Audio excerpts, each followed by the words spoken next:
चला लक्ष देऊ. वास्तविक आपली दिशा चुकलेली आहे, ती दिशा परत सरळ करण्यासाठी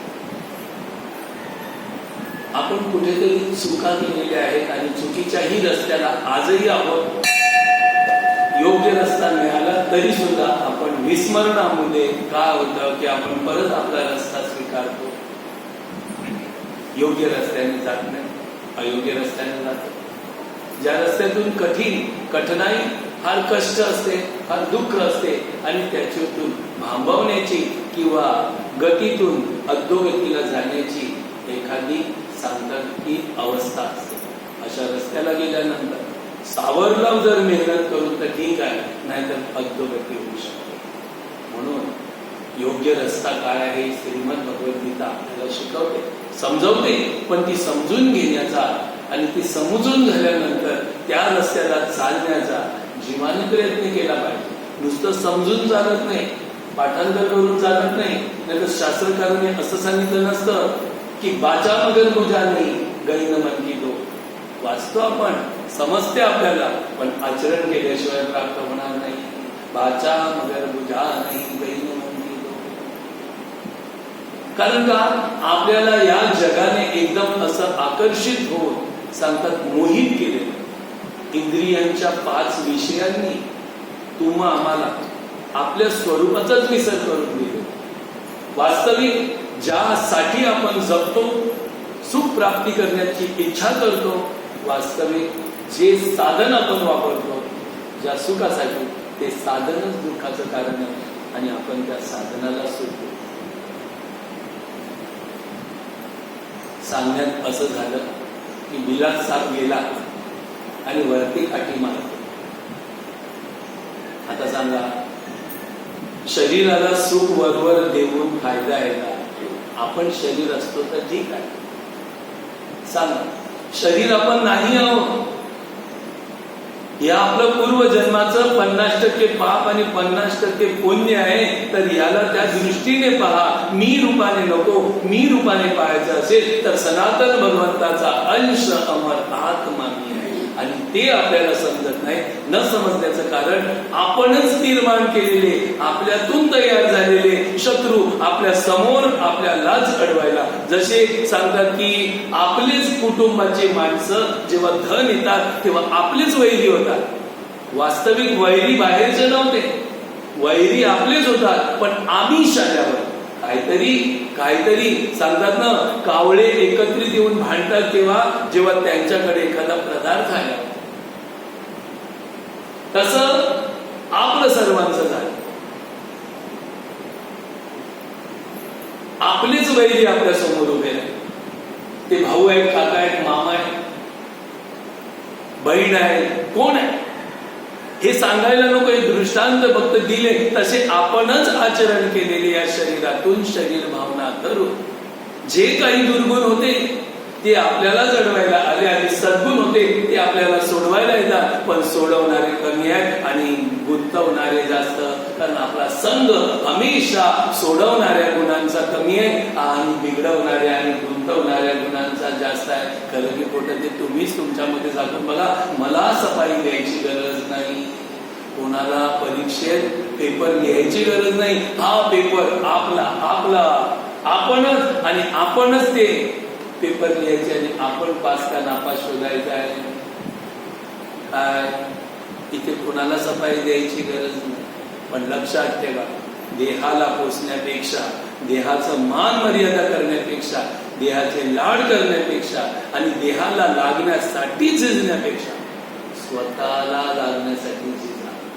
आणि हे स्वतः कोण आहोत, कुठून आलो, काय आहोत, या देहात मी कसा देहाचा साक्षी आहे हे जिथपर्यंत आपण जाणणार नाही तिथपर्यंत आपली जन्ममृत्यूची गती चुकणार.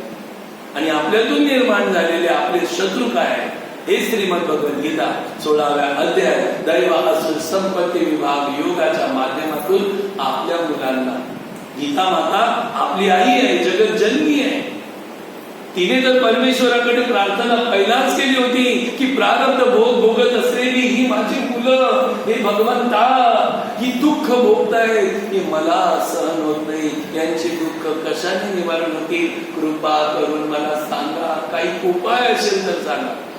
तेव्हा भगवंताने तेव्हा सांगितलं होतं की देवी, ती तुझीच मुलं नाही ग, माझी पण आहे, मी त्यांचा निर्माता पिता, मला कुठे त्यांची दुःख सहन होतात, मग त्यांची मला दुःख सहन होत नाही, म्हणून मी त्या काल कोठडीमध्ये जातो, जिथे भयानक चक्र आहे, जिथे सर्वांना पिसलं जाते, त्या खाईमध्ये मी उडी टाकतो.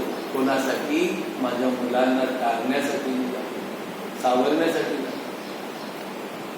किती अवतार देवानी इथे घेतले, पण देवांच्या अवतारातून सांगतात किती शिकवणी देवांनी बनवून गेले की मी किती अवतार घेणार, मी तर एक अवतार घेणार तर जगत 100 वर्षापर्यंत चालेल, फार तर मी 125 वर्ष राहणार, मग परत किती अवतार घेणार. जर मी 125 वर्षामध्ये अवतार घेत राहिलो तर हे जगत माझी भक्ती करणार नाही, ही माझ्या अवताराची भांडणं करतील. सांगा, ते चाललंय की नाही. आता कृष्ण अवतार घेतला, राम अवतार घेतला त्रेतायुगामध्ये, द्वापार मध्ये कृष्ण अवतार, आज राम आणि कृष्णावर भांडतात आपणच. राम खरा देव नाही म्हणे कृष्ण खरा देव आहे, म्हणतो कृष्ण खरा देव नाही, मर्यादा पुरुषोत्तम राम खरा देव आहे. आता सांगा, आपणच भांडायला लागलो. आहेत ना पंथ असे जे कृष्णाला मानतात, रामाला मानत नाही, रामाला मानतात, कृष्णाला.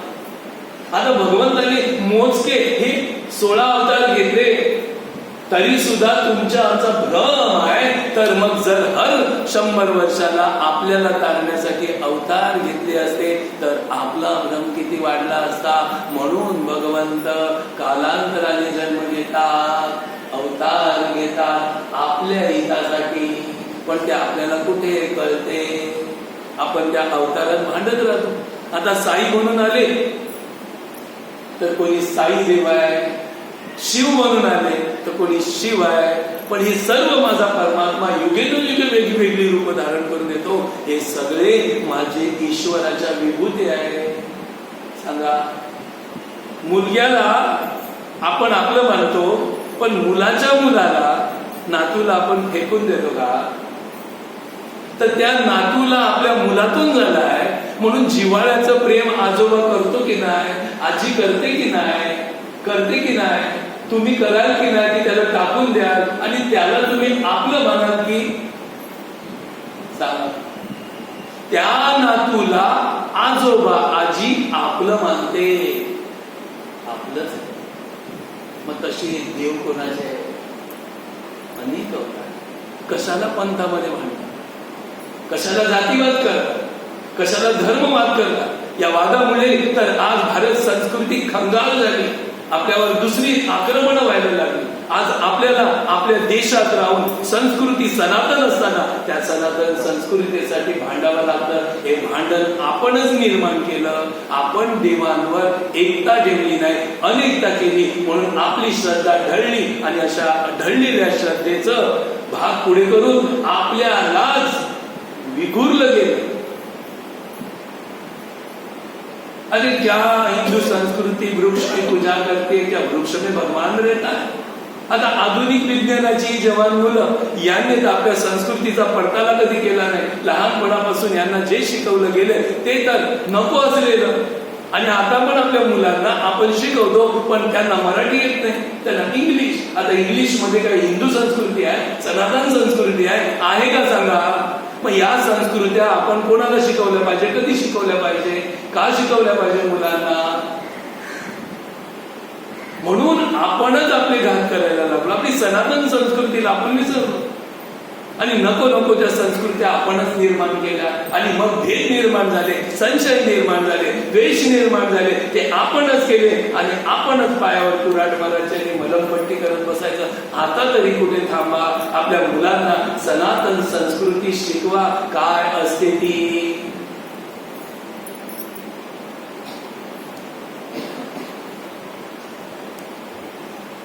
म्हणून श्रीमद भगवद्गीता तोही भ्रम काढते. म्हणून ही श्रीमद भगवद्गीता नाही, आपलं जीवन.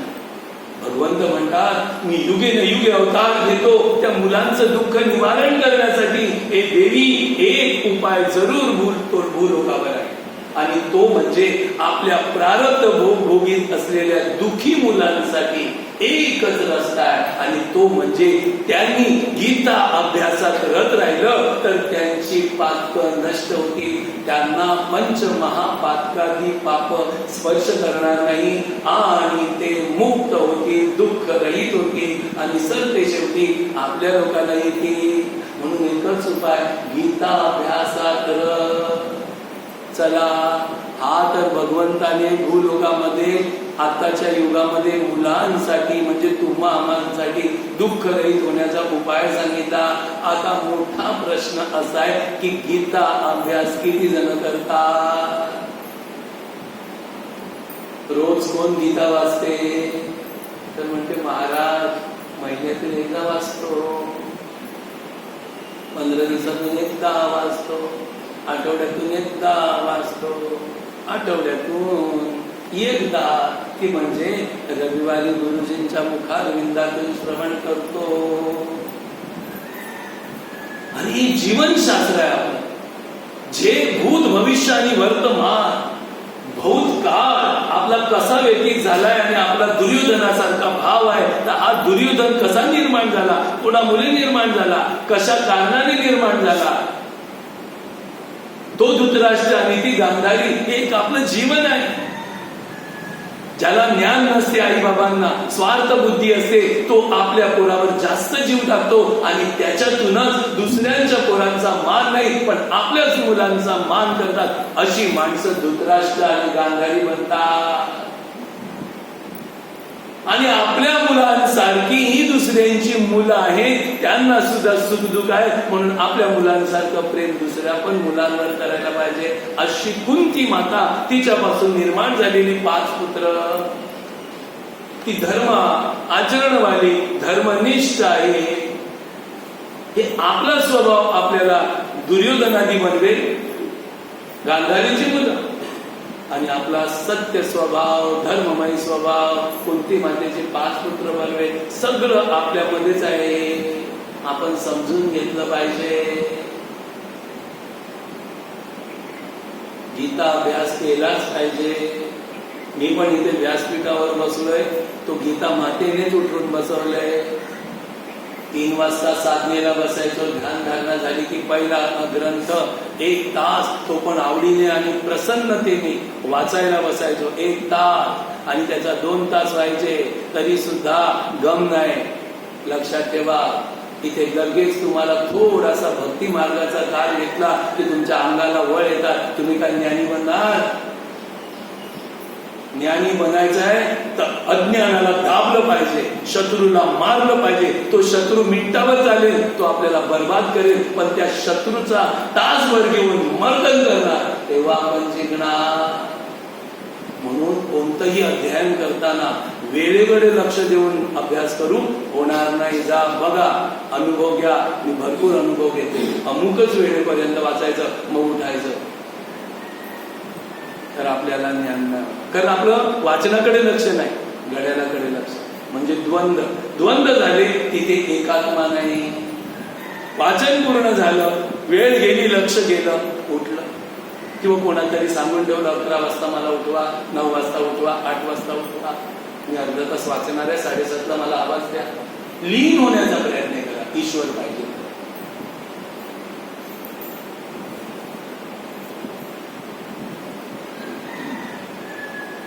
6 वाजता गीता वाचनाला बसायचो. त्या काळी तुम्ही तर 6ला ध्यानाला नाही बसायचं. 6 वाजता ध्यानाला बसा, तरी सुद्धा अद्याप योग्य वेळ आहे. पण 6च्या नंतर सांगताना 3 काळ महत्वाचे आहेत: उत्तम, मध्यम आणि कनिष्ठ.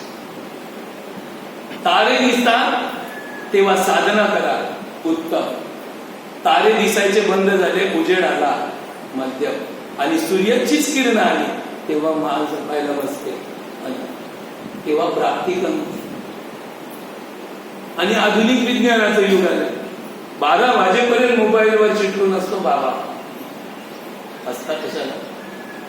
बाय पण टीव्हीवर बसून असत 11, 11:30 वाजे. मग ती सकाळी काय उठणार? काल मी वसईला कार्यक्रमाला गेलो होतो, दिवाणना उमेदमान, तिकडनं रात्री 12 वाजता. तर तुम्हाला सांगतो, एक काल असा होता की रात्री 12 वाजता तिकडनं येताना थरथरायचं. तल्यावर आपलं तलाव 3 इंचा थरथरायचं. आणि आता तर तुम्हाला सांगतो की जसं का बाजारच आहे. रिक्षा, त्यांना माहिती आहे रिक्षा चालूच, माणसं बंद चालूच. 12 वाजले. एक काल होता 12 वाजता इथे थरथरायचो, आणि एक काल आला छाती ठोकून 2 वाजले तरी येऊ शकतो, एवढी वर्दळ. म्हणजे आज माणसाची विश्रांती, जी विश्रांतीची वेळ आहे, तो पैसे कमावण्यासाठी जातोय. आता सांगा, विश्रांतीच शरीराला देणार नाही तर आत्मा दिसेल का? आत्मा शांत स्वभावाने दिसतो, आणि हा इतका अशांत पदार्थामध्ये, वस्तूमध्ये, पदामध्ये, मानामध्ये आणि ज्ञानामध्ये पण. अशांत नको, आपल्याला शांती पाहिजे. तर ती शांती कुठे दूरवर नाही. ज्या वेळेला आपण आपला श्वास सहित जिंकू सगळं जगत, श्वास रहित अवस्था करू, तेव्हा आपल्याला शांती खरी मिळेल. पण श्वासाचा अभ्यास आपण करू तेव्हा ना. आणि तो श्वासाचा अभ्यास जसा जसा होईल तेवढं तुम्हाला इथे 9 चे 10 वाजवले तरी तुम्ही काहीच बोलणार नाही. तुम्ही दुसऱ्यांचं बघू नका, आपलं बघा. दुसरे काय म्हणतील, दुसरे काय म्हणतील असे बघत राहिले, तुम्ही जागेत राहिले. आज समाज आपल्याला याच फसवतो. माणसं काय बोलतील, समाज काय सांगेल. अरे हा समाज तोच आहे, वेडा आहे, त्याने तर बिघडवलंय. आपल्याला हा भाव पाहिजे, माझा परमात्मा मला बघतोय, माझ्या भावनेला ओळखतोय, तो काय म्हणे, ही मी कुठली भावना तयार केली, तो काय म्हणे. त्याने 2 हात पुढे केलेले आहेत, मी हात देत नाही, तो काय म्हणे. मी त्याला बघत नाही, तो काय म्हणे. त्याच्या भावना, त्या भावनेवर मी आज विचार करत नाही, तो परमात्मा काय म्हणे. तो युगे आमच्यासाठी अवतीर्ण होतो, इतकं दुःख आमच्यासाठी भोगतो. त्या दुःखाचं जरा विचार करा. मग तो परमात्मा आमच्याकडे का लक्ष देत नाही ते आपल्याला कळेल की आपल्याकडे देवाने अनंत वेळा लक्ष दिले, अनंत वेळा हात पुढे केले, अनंत वेळा ज्ञानाचे भांडवल आणले, पण आपण त्या भांडवलाला स्वीकारलंच नाही. आणि स्वीकारलं तरी त्याच्यात वाद घालूनच राहिलो. सांगा, किती आज ज्ञानाचा मोठा वाद आहे. सांगा, आज काय हिंदू संस्कृती पॉवर काही कमी आहे? पण आपण अनेक पंथ करून वादावाद करून ठेवले. आपणच आपल्या पायाने कुऱ्हाड मारली. त्या गुरूंनी शिकवलं पाहिजे की हे जेवढे पंथ आहे हे आपल्या एका ईश्वर निर्मित आहे.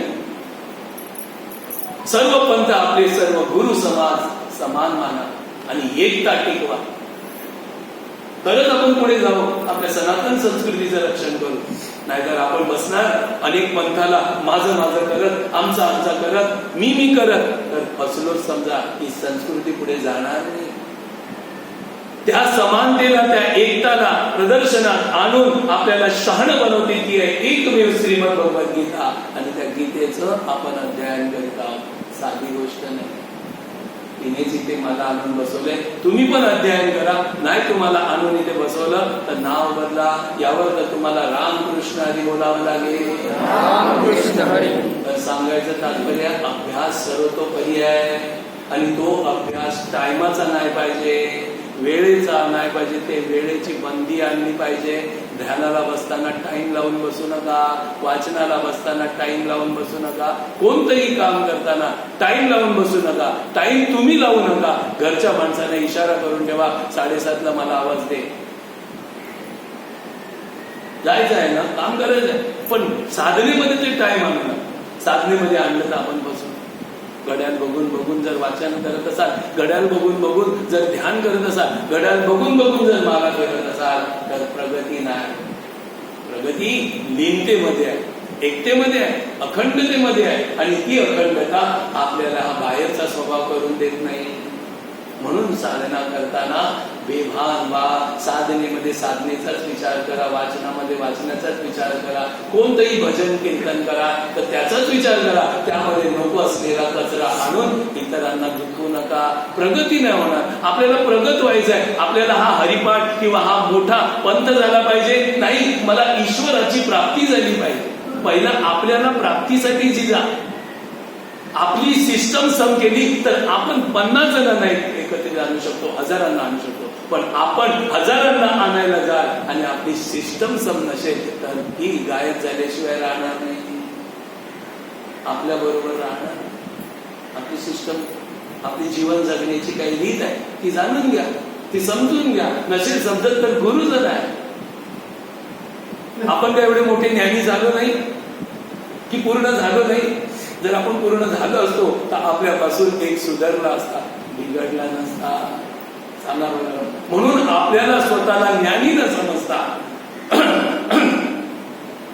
अज्ञानी समजून नम्रतेने आपण समाजाची, आपण ग्रामाची, आपण शहराची आणि मानवांची भक्ती साधनेतून सेवा करा. सेवकच राहा. कधी ज्ञानी बनतो आणि कधी ईश्वराच्या कुशीत जाऊन बारक्या लहान बाळासारखा त्या आईच्या कुशीत जाऊन बसतो हे कळणार सुद्धा नाही.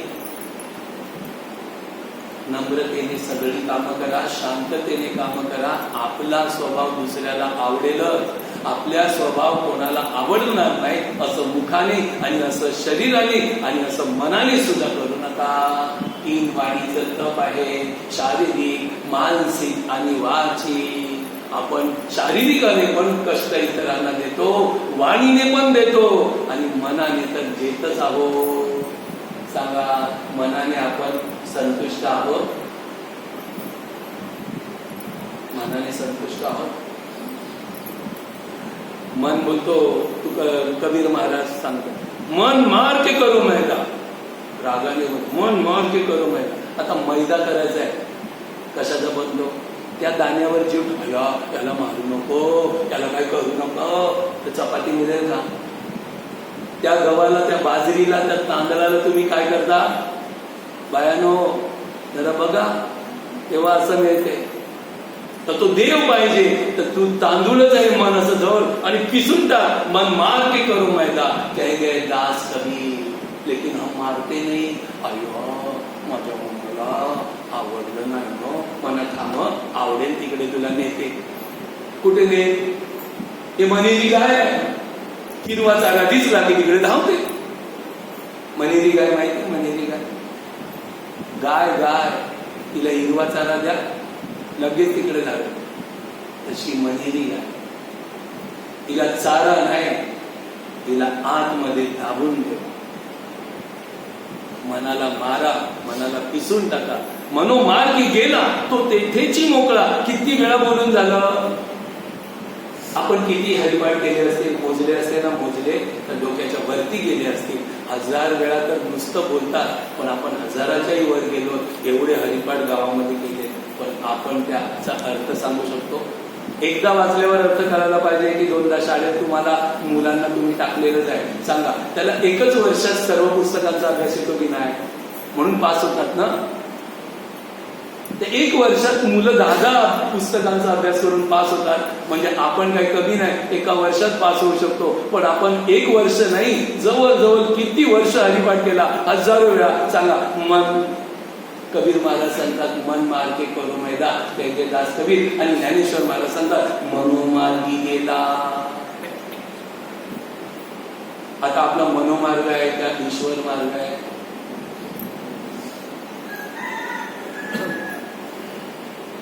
ठरवा ना. आपल्याला सफाई कोणालाच द्यायची ना. आपणच आपले गुरु आणि आपणच आपले शिष्य. काय आपल्याला दुसऱ्याला बघवायचंच नाही, आपल्यालाच बघायचं, आपल्यालाच शोधायचं आहे. म्हणून तर संत रामदास महाराज म्हणून गेले, पाहावे आपणाशी आपण या नव्हत्या. आपल्याला जिथपर्यंत आपण ओळखत नाही तिथपर्यंत आपण कोणतंही योग्य काम करणार नाही. जिथपर्यंत आपण आपल्याला विसरलेलो आहोत तिथपर्यंत जी जी कार्य आहेत ती आपली दिशा चुकवते. म्हणून आपल्याला गुरुने आपलं कोण आहे आपण हे दाखवलं. त्या दिवसापासून आपण जागृत राहायला पाहिजे. गुरुने मज पाशी दाखविली काशी, पूर्वेहुनी आणिले आणि पश्चिम पंथे धाडिले. आता पश्चिम पंथ आणि पूर्व पंथ माहितीये काय? नेलं ना पश्चिम पंथात तुम्हाला गुरुने, मग आता तिथेच राहायला परत पूर्वेला येऊन दिशा का बदलता? परत ते आपलं हाय ते कशाला करता? का मंत्र दिशा काय साधी गोष्ट आहे? गुरु शिष्य परंपरा ही साधी गोष्ट आहे? सांगा बरं, किती कष्ट आहे त्या परंपरेला सांभाळायला. आदिनाथ गुरु सकल सिद्धांचा मच्छिंद्र तयाचा मुख्य शिष्य मच्छिंद्राने बोध गोरक्षाची केला, गोरक्ष बोलला गहनी. या गहनीला 200 वर्ष या जगामध्ये राहायचं होतं, म्हणून न खाता न पिता सगळं मारून एका गुफेमध्ये समाधीस्थ झाले. नशीब कला प्राप्त होती, नाहीतर मग गहनी सुद्धा तडफडून मेले असते. 200 वर्ष प्रतीक्षा केली या ज्ञानाला टिकवण्यासाठी आणि पुढे वाढण्यासाठी. जेव्हा निवृत्तीनाथ त्या गुफेत गेले तेव्हा ते निवृत्तीला दिलं. मग निवृत्तीने ज्ञानदेवांना दिलं. ज्ञानदेव हे महाविष्णूचे अवतार होते. यांनी येणाऱ्या काळाला ओळखलं. येणारा काळ होता ना, त्याला पक्क पारखलं की हा काळ भयानक आहे, एक गुरु शिष्य परंपरा चालणार नाही. मग हे जर केलं, हे टिकून ठेवलं तर पुढे जास्त हिंसा वाढेल. अनेक गुरु शिष्य परंपरा केली आहे. तेव्हापासून ज्ञानेश्वर महाराजांपासून मग नंतर अनेक गुरु शिष्य परंपरा. मग सांगा बरं, एका झाडाला जर अनेक फांद्या झाल्या तर त्या अनेक मानायच्या, पण ते एकाच झाडाच्या आहेत म्हणून त्या एकच मानायच्या का नाही? सांगा बरं, एक मानायच्या का नाही? तसे एकच वृक्ष हा सनातन आहे, हा भक्ती मार्ग आहे. त्याच्या आता अनेक वेगवेगळे पंथ या फांद्या आहेत आणि त्याच्यावर वेगवेगळी शिक्षण, वेगवेगळ्या साधना, ही त्यांची फुलं आहेत, पालवी आहे आणि त्याच्यातून निर्माण झालेले वेगवेगळी फळं आहे. पण सांगा, चिकूच खाता का तुम्ही? आंबे नाही खात?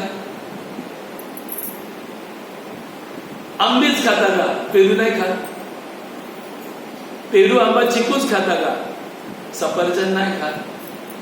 नाही. तुम्ही अनेक फळं खाता का एकच फळ खाता? तुम्हाला अनेक खाऊन जगायचं आहे, मग अनेकांना एक करून का जगता नाही?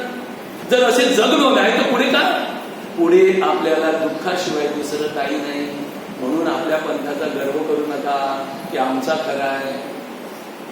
कधी पण साधकानं सगळ्यांशी मिळून आनंदाने राहा, प्रसन्न. गीता माता हेच आपल्याला शिकवतात. म्हणून गीतेच्या अभ्यासामध्ये रत राहील त्याला पंचमहापातकादी पाप स्पर्श करणार नाही आणि तो आपला मुलगा प्रारब्ध योगाला शून्य करून मुक्तीला निघून जाईल. असं भगवंताने जेव्हा मातेला सांगितलं तेव्हा माता समाधानी झाली आणि मग माता भूलोकात येऊन आपल्या बालकांमध्ये आशा धरून राहिली. हे मुलांनो, गीता अभ्यास करा ना. हे मुलांनो, गीता अभ्यास करा ना. ती आई सांगते. बोला, ती आई कोण आहे? तुमच्यात आया किती आहेत आणि बाप किती? बोटवरती करा ना. तुम्ही आया नाही का?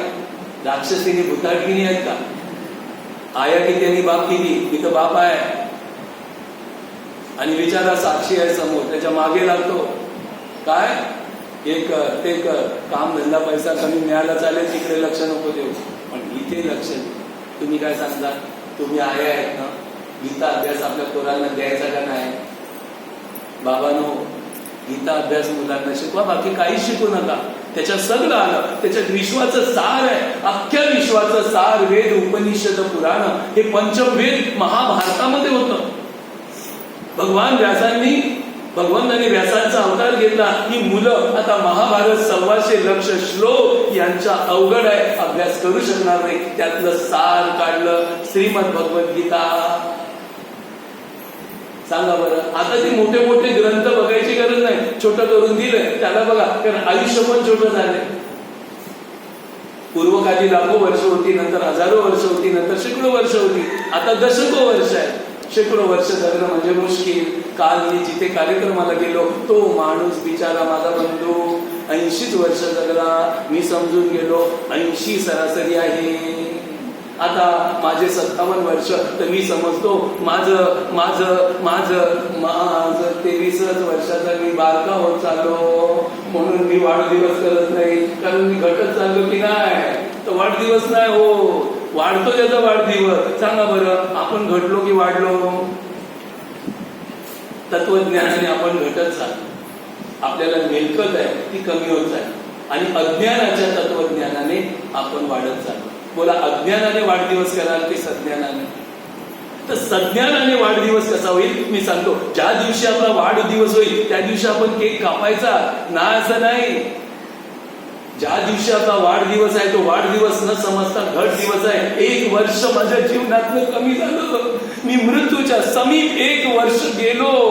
आता काय करायचं? तर गेलेल्या वर्षातल्या झालेल्या चुका, झालेलं अज्ञान, केलेला अधर्म हे परमेश्वराच्या देवळात यायचं आणि कबूल करायचं आणि माफी मागायची. आणि भगवंता सद्बुद्धी दे, येणारा वर्ष जो माझा बहुमूल्य आहे त्याच्यात मला चांगलं काम करण्याची प्रेरणा दे.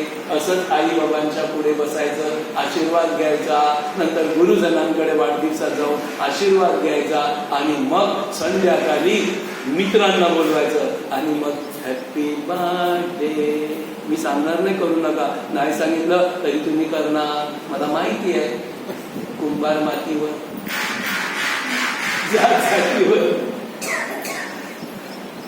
जित्याची खोड मेल्याशिवाय जात नाही. रस्सी जळते पण वर जात नाही. तसं आपल्याला जी सवय लागले ती का आपण सोडणार नाही.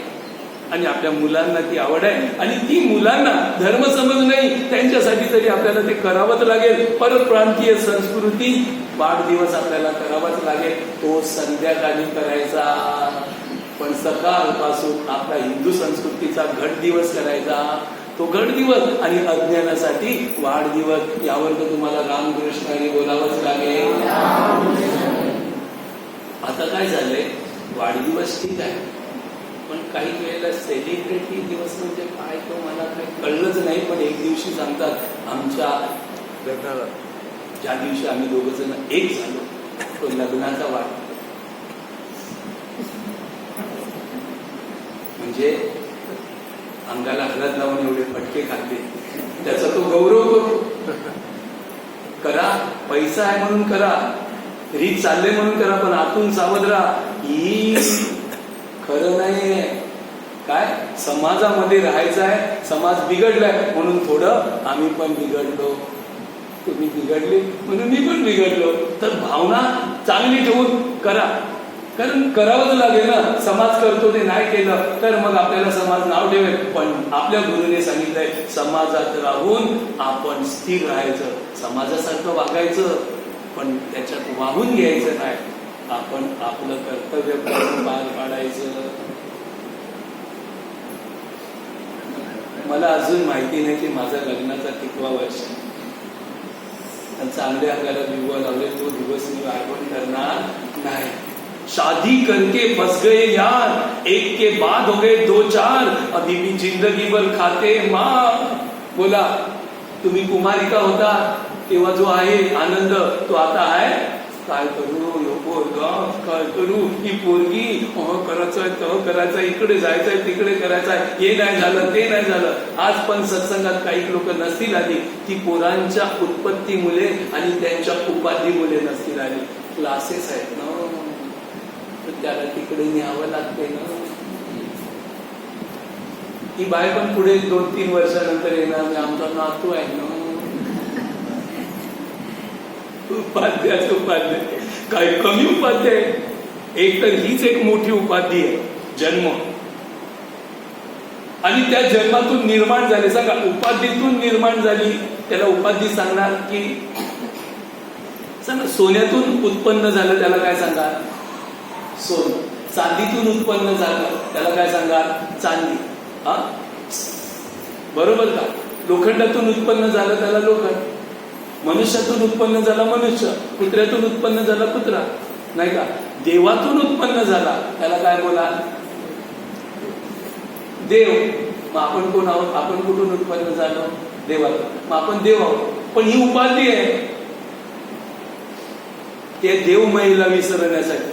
तर या उपाधीतून आता निर्माण झालं. आता तुम्ही सांगा ती उपाधीच आहे की नाही? टेन्शनच आहे ना, धोकाच आहे ना. मी आणि माझे संसाराचे म्हणजे ऐकत बसले की नाही? तुम्ही ऐकले की नाही? मी खोटा आहे की खरं आहे ते सांगा. सर मी खरा असेल तर तुम्ही सगळेजण असं करा, आणि जे मला खोटं मानत असतील ते बोटावरती करणारच नाही. बघतो मी खोटा आहे किती जण दिसतात ते लाजू नका ना जेव्हा. चला छोटस भजन करू. श्रीराम जय राम जय जय राम, श्रीराम जय राम जय जय राम. श्रीराम जपतो. म्हणून हा 16वा अध्याय इथे निवडलेला आहे. तर हा 16वा अध्याय दैव असुर संपत्ती विभाग योग या उपाधीतून आपलं संरक्षण पण आहे आणि या उपाधीतून आपल्याला बंधन पण आहे. तर या उपाधीतून निर्माण झालेलं बंधन म्हणजे काय आणि या उपाधीतून निर्माण झालेलं आपलं संरक्षण म्हणजे काय, या दोघांची विभागणी करून हा दैव असुर संपत्ती विभाग योग 16वा अध्याय आपण इथे घेतलेला आहे. तर याचा चांगला अभ्यास करा तर आपल्याला पुढे आपल्या जीवनाला अमृततुल्य बनवण्याचा आधार मिळेल. घड्याळ बंद आहे की चालू आहे? इथून दिसत नाही रे माझ्या बाबा, रागू नका. कधी कधी 9 पण जातात वाजून, इथून दिसत ते तिकडनं दिसत नाही ना म्हणून. हा श्रीराम जय राम जय जय राम, श्रीराम जय राम जय जय राम, श्रीराम जय राम जय जय राम, श्रीराम जय राम जय जय राम, श्रीराम जय राम जय जय राम, श्रीराम जय राम जय जय राम, श्रीराम जय राम जय जय राम, श्रीराम जय राम जय जय राम, श्रीराम जय राम जय जय राम, श्रीराम जय राम जय जय राम, श्रीराम जय राम जय जय राम, श्रीराम जय राम जय जय राम, श्रीराम जय राम जय जय राम, श्रीराम जय राम जय जय राम, श्रीराम जय राम जय जय राम, श्रीराम जय राम जय जय राम, श्रीराम जय राम जय जय राम, श्रीराम जय राम जय जय राम, श्रीराम जय राम जय जय राम, श्रीराम जय राम जय जय राम. रामचंद्र भगवान भगवान की जय. दैवासुर संपत्ती विभाग योग. भगवंतानी आपल्याला कालचक्रामध्ये घेऊन जाणारे दुर्गुण कोणते आणि आपल्याला त्याच्यातून सोडवणारे सद्गुण कोणते. सद्गुणांना दैवी संपदा सांगितली आणि दुर्गुणांना आसुरी संपदा सांगितली. ही आसुरी आणि दैवी भगवंताने निवडून आपल्या समोर ठेवलं. ही चुकीची आहे, तिचा त्याग करा, आणि योग्य आहे, तिचा स्वीकार करा, तर आपलं काय करा. असे भगवंत आपले सर्वतोमयी डॉक्टर सुद्धा आहे, गुरु सुद्धा आहे आणि परमात्मा सुद्धा आहे. तेच आपले सगळ्या बाजूने रक्षण करतात. तर चला त्यांच्या विचारांना आपण ग्रहण करू आणि त्यांनी सांगितलेलं आपल्या हिताचं स्वीकारू आणि घाताचं सांगितलेलं आहे त्याचा त्याग. तर हे पहिले 5 श्लोक आहेत. त्याच्यामध्ये 26 आसुरी संपदा नाही तर दैवी संपदा समजावून सांगितली. त्याच्यातून पहिला आहे अभयम सत्व सत्शुद्धी ज्ञान योग व्यवस्थिती दान दमच्च यज्ञच्च स्वाध्याय तप आर्जव. या पहिल्या श्लोकामध्ये बरेचसे दैवी संपदेचे गुण सांगितले. 3 श्लोकामध्ये 26 लक्षणं आहेत. घरी जाऊन अभ्यास करा एक एक एक एक. त्याला 100 वेळा नाही 108 वेळा जरी हे 5 श्लोक वाचले ना तरी चालतील. गीता पूर्ण पाठ केली असा अभिमान करू नका. त्यातला एक श्लोक तरी समजून घ्या. ज्ञानेश्वरी म्हणतात एक तरी ओळी अनुभव. बस एकच ओळी अनुभवली काम झालं. 9000 ओळ्या अनुभवण्याची गरज नाही. एक ओळी अनुभवली तर 9000 ओळ्या अनुभवल्याचं फल आहे. आणि गीतेचा एक श्लोक जरी अनुभवला तर संपूर्ण गीता अनुभवल्याचं फल आहे. अनुभव आणि अंजाना करू. पहिलं सांगितलेलं भयाचा अभाव म्हणजे भीती आपल्या जीवनात ठेवू नका, कारण भीती ही देहात आहे, आत्म्यात नाही. म्हणून भीतीला त्यागून द्या, आपण भीती रहित आहोत.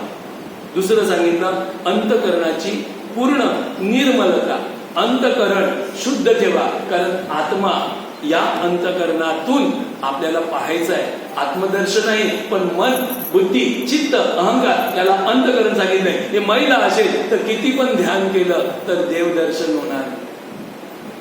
आणि देव दिसल्याशिवाय किंवा देव समजल्याशिवाय किंवा देवाचा आपल्याला स्पर्श झाल्याशिवाय आपलं या जगात हित होणार नाही. सांगा, लोखंड सोनं बनायला गेलं, जिथपर्यंत पारसाला स्पर्श होत नाही तिथपर्यंत ते सोनं होत नाही. तिथपर्यंत आपण देवामध्ये विलीन होत नाही. तिथपर्यंत विलीन होण्याचा म्हणे भाव फार कठीण आहे. का कठीण आहे बाबा? विलीन होण्याची प्रक्रिया तर तुम्हाला माहिती आहे. कुठे का चालली? तर आमच्या मैत्रिणीकडे हलत आहे म्हणून चालली. किती वाजता यायची? तर 9 पर्यंत जातो. 11ला 2 तास लेट. विलीन झाली म्हणून ना, विलीन नसती तर 9ला झाली. म्हणजे विलीन होण्याच्या क्रिया आपल्याला प्रत्येकाला समजतात. लीन होण्याच्या क्रिया, भक्ति भजन में लीन हो गया तो लीन होने के बाद वक्त कैसा गुजरता है ये पता नहीं चलता. इसके लिए शास्त्र में कहा है, भक्ति भजन में चित्त रमे तो समय का किसको ज्ञान. लेकिन चित्त रमे तो, न रमे तो समय का ज्ञान रहेगा. गुरुजी 9 बज गया, बंद कर दो. मी तुम्हाला दोष नाही देत, पण माणूस वेळेवर बघतो तो प्रगत नाही, जो वेळेचं भान नाही ठेवत तो प्रगत. तर समय का किसको ज्ञान, दिन कट जाए फलों के समान. माहितीये, एक अशी कथा सुंदर सांगतो, मस्त आहे. एक मनुष्य म्हणजे एक भक्त परमेश्वरावर आतोनात प्रेम करत होता. त्या नारायणाचं तो नितांत पूजन पाठन करत होता, पण त्याला नारायणाची दर्शनाची आस होती. आणि त्याला माहितीये, माझा नारायण हिमालयामध्ये बद्रीनाथावर जाऊन बसलेला आहे आणि मला त्या बद्रीनाथाला जाऊन दर्शन घ्यावं लागेल. कशी बशी त्याने तयारी केली.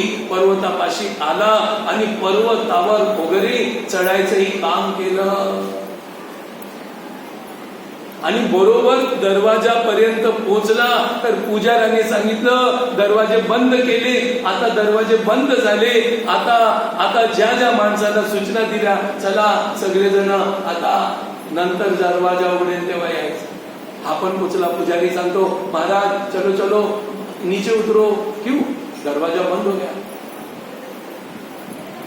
मैं इतने लंबे से आया हूँ, मैं बहुत कष्ट, मेरे को अभी इधर से नीचे उतरूंगा तो मर जाऊंगा. इतना मैं पूरा थक गया हूँ, पूरा बीमार हूँ. मुझे तो अभी दरवाजा खोल के दर्शन दो. ये नहीं होता, अभी आपको दरवाजा खुलेगा तब दर्शन में. अरे उद्या उघडे.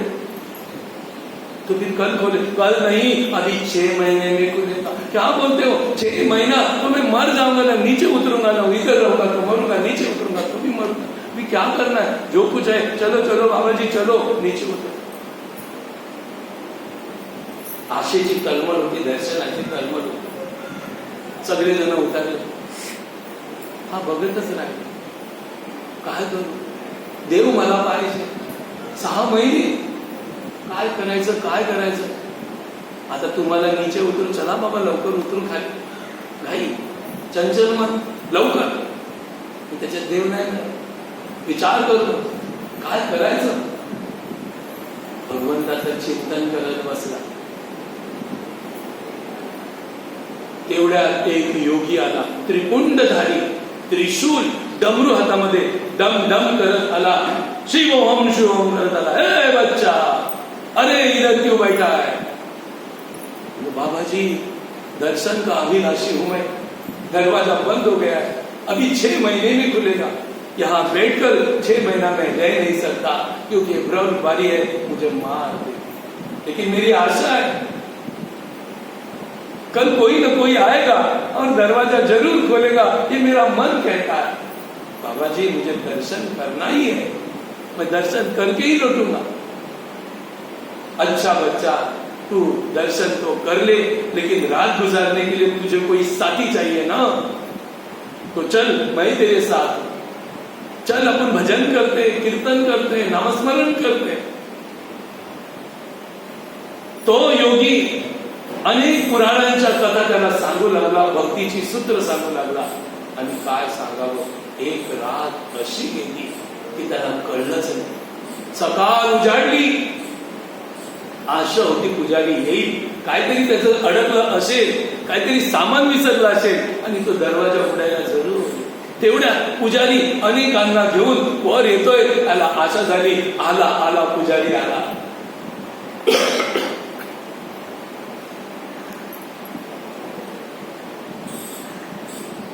पुजारी आला, बरं झालं. पुजाऱ्यांनी बघितलं, अरे इथेच बसलास? हा बोलतो, लवकर खोला दरवाजा, काय विसरला तुम्ही, काहीतरी घ्यायला येणार, मला माहितीच होतं, चला दरवाजा उघडा. म्हणजे तुम्ही गेलेच नाही. म्हणजे मी गेलोच नाही. एक रात्र इथेच राहील. एक रात्र? हा, एक रात्र. मला माहितीये तुम्ही उद्या उघडणार दरवाजा आणि तुम्ही आलेच उद्या उघडा. हो महाराज, होश मध्ये आहात का? एक रात्र नाही, 6 महिने झाले आणि तुम्ही लवकर आला. उतरून खाली परत चढून वरती आला. फार भक्ती आहे तुमची, एवढ्या लवकर कोणी येत नाही, तुम्हीच आले, पहिला मीच दरवाजा उघडतो. म्हणजे महाराज 6 महिने कुठे, एकच रात्र तर झाली. एक रात्र नाही, 6 महिन्याने मी इथे आलोय. 6 महिन्याने? मी तर रात्री, एकच रात्र. एक रात्र कशी काय? 6 महिने झाले. 6 महिने मी तर एकच रात्र. एक योगी आला होता, हातामध्ये त्रिशूल होता, डमरू होतं, त्रिपुंडधारी, जटाधारी होते. मला म्हणाले, ए भक्त, क्या है तुम्हारा, इधर क्या है? मैं बोला था दर्शन का, मैं अभिलाषी हूं, मुझे दर्शन करना है भगवान. एक रात तो रुकना पड़ेगा. पुजारी बोले 6 महीना. 6 महीना तो मैं मर जाऊंगा, लेकिन दर्शन करे बगैर मैं नहीं आऊंगा. चलो तू दर्शन कर या न कर, एक रात तो मैं तुझे साथ देता हूं. वो योगी ने मुझे ज्ञान बता दिया, भजन बता दिया, कीर्तन बता दिया. रात कैसे गुजर गई मुझे पता नहीं चला, और सवेरे होते ही आप आ गए. महाराज, हम सवेरे होते ही नहीं आए, अनेक सवेरे होके गए, फिर आए, 6 महीने के बाद आए. तो भक्त रोने लगा. फिर वो योगी एक दिन में 6 महीना बिताने का भाग मुझे दे के गया. भक्ति भजन में चित्त रमे तो समय का किसको ज्ञान, दिन कट जाए पलों के समान, पलों के समान, पलों के समान. तेव्हा ते सगळे पुजारी रडायला लागले आणि त्या योग्याच्या पाया पडले, त्या भक्ताच्या पाया पडले. हमने तो इतना साल से पूजा की, लेकिन भगवान का दर्शन न पाए, लेकिन आप तो एक ही बार भगवान को देख चुके. मैं वो कोई नहीं था, वो योगी भगवान नारायण था. उसने आपको दर्शन भी दिया, और 6 महीना कैसे बीत गया ये भी पता न चला. उनकी वो योग माया थी. इसके लिए ईश्वर की योग माया रहती है. वही जीत सकता है जो ईश्वर को अपना सब कुछ समर्पित करे. लेकिन हम अगर समर्पित न करें, मन में रहे, शरीर में रहे, विचारों में रहे, तो हम आगे नहीं बढ़ सकते. इसके लिए मन को मारो, जीवन को जरा सत में रखड़ाओ. उनका आदर मत करो, अनादर करो.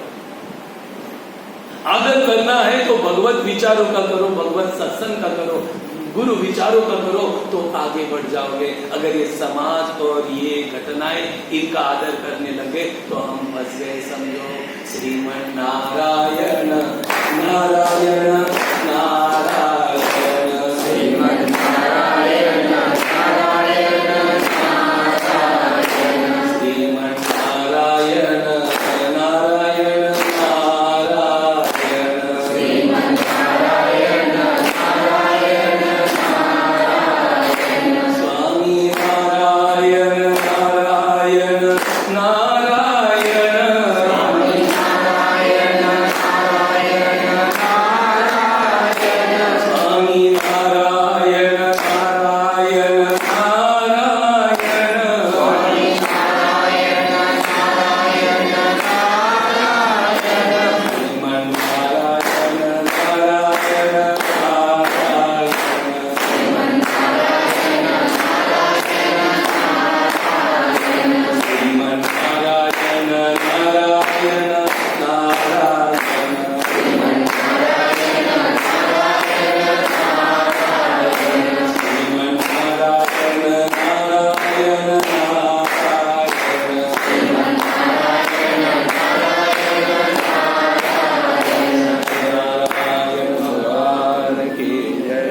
दैव असुर संपत्ती विभाग योगातून हा दुसरा गुण अंतकरणाची निर्मलता.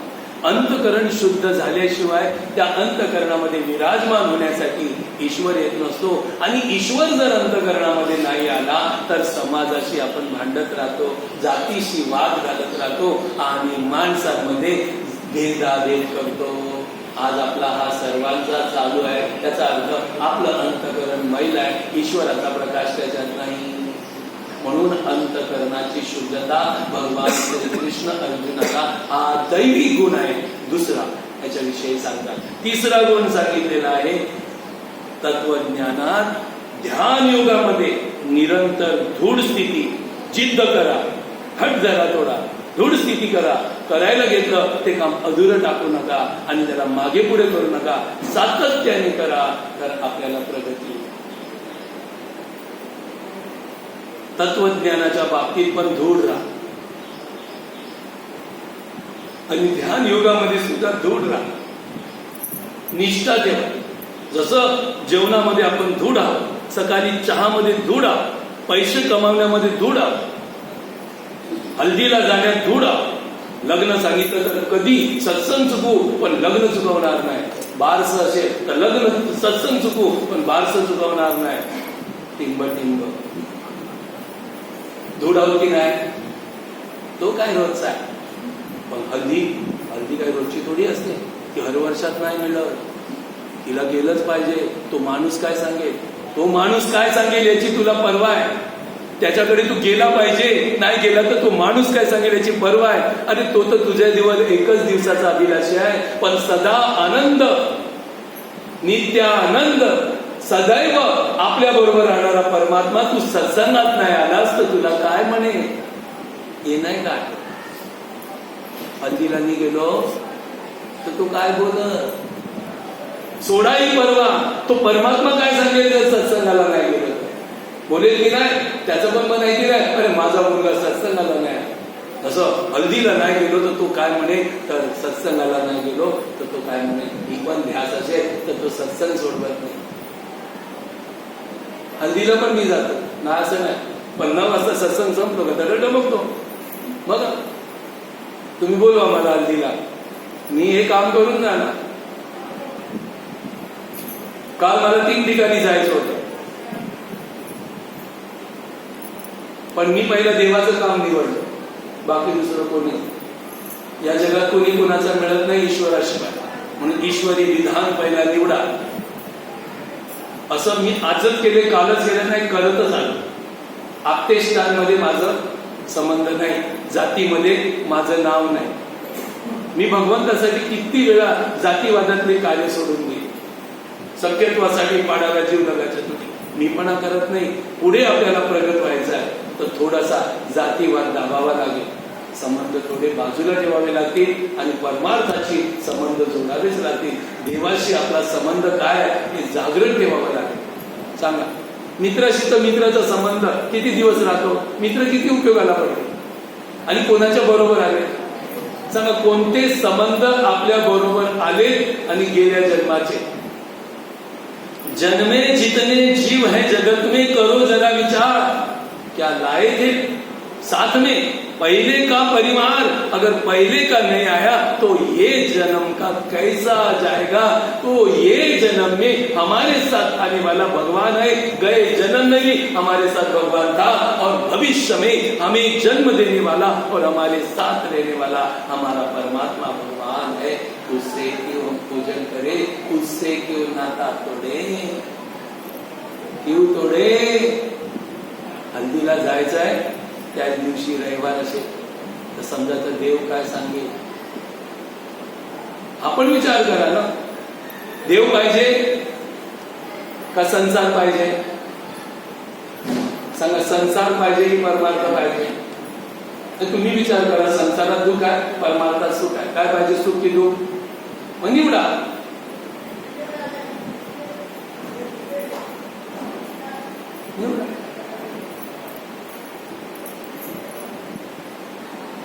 निवडा ना. देव पाहिजे, सुख पाहिजे, आनंद पाहिजे, जन्म मृत्यू चुकला पाहिजे तर परमार्थ निवडला पाहिजे, संसार नव्हे. कारण कारण महापुरुष हमेशा संसाराविषयी बोलत आले आणि आपल्याला त्याच्याविषयी राग येतो. संसार संगे सुख झाले ऐसे देखिले न ऐकिले असे महापुरुष बोलले. माझ्यावर भटारून बघू नका, रागवायचे तर रामदास महाराजांवर रागवा, त्यांनी हे विचार मागले. आणि तो गायक आणि तो कवी त्याच्यावर आला. अरे संसार संसार असा कधी, सोपा कधी, साधा कधी, मजेचा कधी, सुखाचा कधी म्हणू नये. अगोदर देतो दुःख आणि मग देतो भाकर, आधी आता लागत असे तेव्हा मिळते भाकर. असा हा आपला संसार. आगीला उचलतो पण फुलाला उचलत नाही. जो कोमल, जो दयालू, जो कृपालू, जो समतेचा पुतला, सर्वांना आपलंस करणारा भगवंत, त्याला आपण स्वीकारत नाही. तो कोमल आहे आणि हा संसार काटे घेऊन आला तरी त्याला धरतो. यो मावा नको नाही माझा. किती अज्ञान आपण धारण केले. जो दुःख देतो त्याला धरून ठेवलंय आणि जो सुख देतो त्याला टाईम लावून ठेवलंय. जर विचार करावा लागेल, थोडासा विचार आपल्याला प्रत्येकाला करावा लागेल. तर असं सांगितलं, चला पुढे. मला दिसलं गड्या म्हणून मी थांबलो, नाहीतर दिसलं नसतं तर